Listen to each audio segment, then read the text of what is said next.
दोस्तों नमस्कार, जय हिंद, वंदे मातरम। आ चुका है मेरे सभी प्यारे बच्चों के लिए कक्षा 12वीं अर्धवार्षिक परीक्षा विषय हिंदी का पूरा पेपर, और वो भी हल सहित एमपी बोर्ड। दोस्तों यहाँ सभी एमपी बोर्ड वाले स्टूडेंट्स को मैं बात बता देता हूँ कि हमारा जो ऐप है मेंस एजुकेशन, जो कि चैनल का नाम है वही हमारे ऐप का नाम है, आपको गूगल प्ले स्टोर पर मिल जाएगा, जो आपकी वार्षिक परीक्षा में धमाल मचा देगा। तो आज हम बात कर रहे हैं अर्धवार्षिक परीक्षा पेपर की, क्योंकि कल आपका पेपर है। चलिए स्टार्ट करते हैं सारे क्वेश्चन का हल। ये रहे दोस्तों, ये सही विकल्प चुनकर लिखिए। मैं पहला क्वेश्चन, तुलसीदास के अनुसार पेट की आग को कौन बुझा सकता है? तो भगवान राम पेट की आग को बुझाने वाले हैं, तुलसीदास जी ने कहा है। संस्कृत साहित्य के कवि कालिदास ने शिरीष के फूल को क्या माना है? तो दोस्तों यहाँ पर आपको शिरीष के फूल को क्या माना है ऐसा बताना है, जो कि हो जाएगा कोमल माना है। शिरीष के फूल को कोमल माना है, ये आप उत्तर के रूप में याद रखेंगे। नेक्स्ट देखिए, मोहनजोदड़ो के अजायब घर में तैनात व्यक्ति का नाम क्या था? तो दोस्तों ये जो क्वेश्चन है कई बार हमारी वार्षिक परीक्षा में भी पूछा गया है। तो मोहनजोदड़ो के अजायब घर में तैनात व्यक्ति का नाम था अली नवाज। ठीक है दोस्तों, यहाँ अली नवाज आप उत्तर याद रखेंगे। नेक्स्ट क्वेश्चन है, टीवी पर प्रसारित खबरों में सबसे महत्वपूर्ण हैं? तो दोस्तों टीवी पर सबसे प्रसारित जो खबरें होती है उसमें उपरोक्त सभी महत्वपूर्ण होते हैं। विजुअल भी महत्वपूर्ण होता है, नेट भी होता है और बाइट भी। इनमें आप लोगों को उपरोक्त सभी उत्तर में बताना रहेगा। अगला देखिएगा क्वेश्चन नंबर 5, शांत रस का स्थायी भाव है? दोस्तों ऐसे भाव जो मनुष्य के हृदय में स्थायी रूप से विद्यमान होते हैं उन्हें हम क्या कहते हैं? स्थायी भाव कहते हैं। तो शांत रस का स्थायी भाव क्या हो जाएगा? निर्वेद हो जाएगा। ये आपका ऑप्शन नंबर बी करेक्ट उत्तर के रूप में आपको लिखना है। इसके बाद में देखिएगा, शब्द शक्ति के भेद माने गए हैं। अभिधा, लक्षणा और व्यंजना। शब्द शक्ति के दोस्तों 3 भेद होते हैं, अभिधा, लक्षणा और व्यंजना। इसके बाद में यहाँ आपके रिक्त स्थान आ चुके हैं, ये रहे आपके रिक्त स्थान। सबसे पहला रिक्त स्थान में देखिएगा, उषा का अर्थ है। उषा का अर्थ दोस्तों यहाँ पर भोर आपको बताना रहेगा। ठीक है, याद रखना आप सभी, उषा का अर्थ भोर है, आप सबको उत्तर यही लिखना है। इसके बाद में दूसरा देखिएगा, लुट्टन को अपना गुरु मानता था। लुट्टन किसको अपना गुरु मानता था? तो उत्तर के रूप में याद रखना, ढोलक को अपना गुरु मानता था। ठीक है, नेक्स्ट क्वेश्चन है, मोहनजोदड़ो से सिंधु नदी की दूरी पर बहती है? दोस्तों मोहनजोदड़ो से जो सिंधु नदी है वो 5 किलोमीटर की दूरी पर बहती है। इसके बाद में नेक्स्ट क्वेश्चन है आपका, रेडियो नाटक में पात्रों की संख्या होती है? तो इसमें आपको बहुत कम लिखना रहेगा। रेडियो नाटक में पात्रों की संख्या बहुत कम होती है, ऐसा आप उत्तर के रूप में याद रखेंगे। इसके बाद में नंबर 5, रचना के आधार पर वाक्य के भेद होते हैं?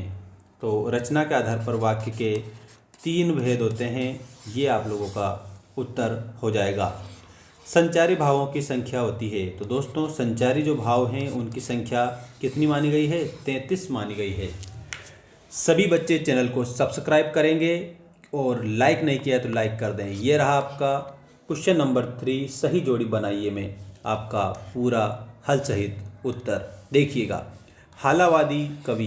दोस्तों हालावादी जो कवि हैं इसके रूप में आपको बच्चन साहब बताना है, हरिवंश राय बच्चन। ठीक है, इंद्र सेना। दोस्तों इंद्र की सेना इंद्र सेना है, आपको ऐसा याद रखना है। ड्रेसिंग गाउन, तो दोस्तों ड्रेसिंग गाउन के रूप में क्या बताना है? उपहार बताना है, ये आपका करेक्ट हो जाएगा। संपादकीय पृष्ठ, दोस्तों इसमें संपादकीय जो पृष्ठ है इसमें आपको अखबार की आवाज़ बताना रहेगा, सभी को याद रखना है। रसराज, रसों का राजा, श्रृंगार रस को रसराज कहा जाता है, दोस्तों याद रखना आप सभी।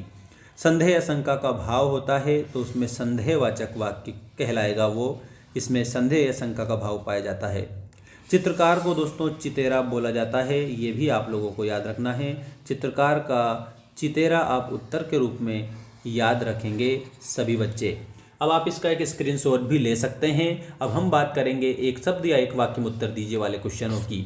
ये रहे दोस्तों एक शब्द या एक वाक्य में उत्तर दीजिए वाले आपके सभी क्वेश्चन। देखिएगा, बच्चे किसकी प्रत्याशा में होंगे? तो इसमें आपको लिखना है अपनी माता की। ठीक है, यहाँ पर हमें अपनी माता की ऐसा लिखना है। इसके बाद देखिएगा श्रम विभाजन किस समाज की आवश्यकता है। दोस्तों इसमें आपको लिखना है श्रम विभाजन किस समाज की है, आधुनिक सभ्य समाज की, आधुनिक सभ्य समाज की, ये याद रखेंगे।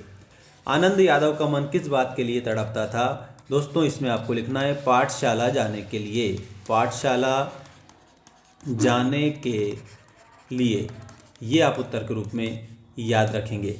इसके बाद में देखिएगा किसी घटना, समस्या या मुद्दे की गहन छानबीन और विश्लेषण को क्या कहते हैं।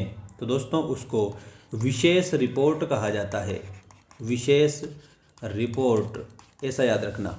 इसके बाद में जिस काव्य के छंदों का पूर्वापर संबंध ना हो उसे कहते हैं। दोस्तों उसको मुक्तक कहते हैं, मुक्तक काव्य, ऐसे पूरा लिखना, मुक्तक काव्य कहा जाता है।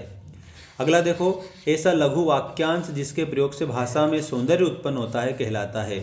दोस्तों उसको मुहावरा कहते हैं। मुहावरा ऐसा लघु वाक्यांश होता है जो भाषा में सौंदर्य उत्पन्न करता है। ठीक है, निरर्थक शब्द युग्म का कोई एक उदाहरण, तो चाय वाय, ठीक है, इसमें ये सार्थक है और ये निरर्थक है, लेकिन इसमें निरर्थक ही पूछा है ना, तो इसके लिए आपको मैं यहाँ बता देता हूँ अंट शंट, अंट शंट, ये निरर्थक शब्द युग्म हो जाएगा आप लोगों का। ठीक है, और ये सार्थक निरर्थक है, ये आपको याद रखना है। अब हम आगे बढ़ते हैं सत्य असत्य वाले क्वेश्चन। चैनल को आप सब्सक्राइब कर लेना सभी प्यारे बच्चे, ठीक है ना। देखिएगा सत्य असत्य लिखिए वाले क्वेश्चन में आपका पहला क्वेश्चन, फिराक गोरखपुरी की रुबाइयाँ श्रृंगार रस पर आधारित है।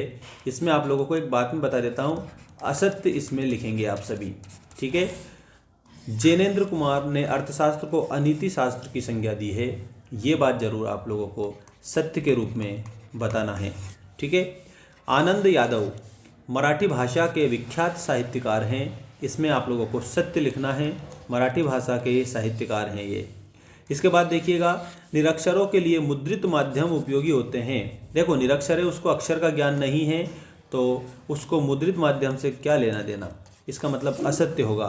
ठीक है, देखिएगा पांचवा, रस को काव्य की आत्मा कहा गया है, इसमें जरूर आपको जो रस है उसको काव्य की आत्मा कहा जाता है, इसका मतलब आपका ये सत्य हो जाएगा। क्या हो जाएगा, सत्य हो जाएगा। उन्मुक्त शब्द तत्सम भाषा का शब्द है, इसमें आपको सही बताना है, बिल्कुल आपका करेक्ट उत्तर सही हो जाएगा। उन्मुक्त को तत्सम भाषा का शब्द ही माना जाता है, संस्कृत का ही शब्द है ये। ठीक है, अब आप लोगों को चैनल को सब्सक्राइब कर लेना है और बेल आइकन प्रेस कर देना है सभी स्टूडेंट्स को।